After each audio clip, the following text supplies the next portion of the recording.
problématique de ce projet est que plusieurs personnes ayant des incapacités physiques ont des difficultés importantes pour s'alimenter de manière autonome dû à des déficits moteurs aux membres supérieurs, comme par exemple des spasmes musculaires ou des tremblements, en lien avec des diagnostics comme une déficience motrice cérébrale, une lésion de la moelle épinière ou la maladie de Parkinson.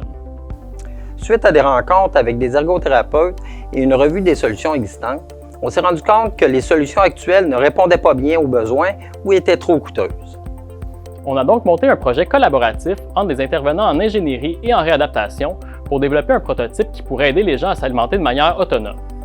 Mon projet de maîtrise a consisté à développer un prototype d'aide à l'alimentation pour les personnes présentant des problèmes liés au mouvement. La première étape a été de consulter des ergothérapeutes pour bien comprendre les besoins.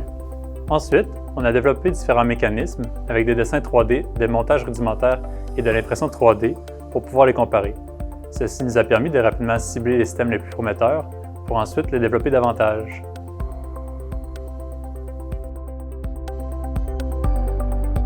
On a ensuite effectué des itérations entre le développement et des consultations avec des ergothérapeutes et des utilisateurs potentiels.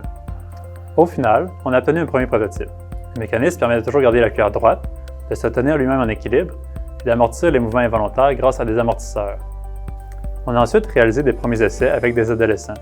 Sans système d'assistance, ils avaient de la difficulté à manger de manière autonome ou devaient même avoir recours à une personne pour les aider.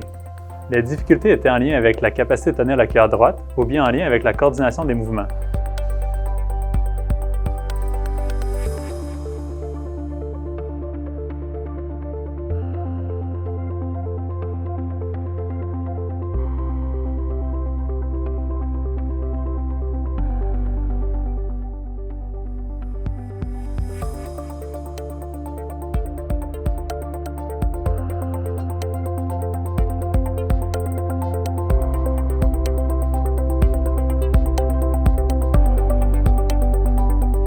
Le système d'aide à l'alimentation a démontré un bon potentiel pour aider les jeunes à s'alimenter de façon plus autonome.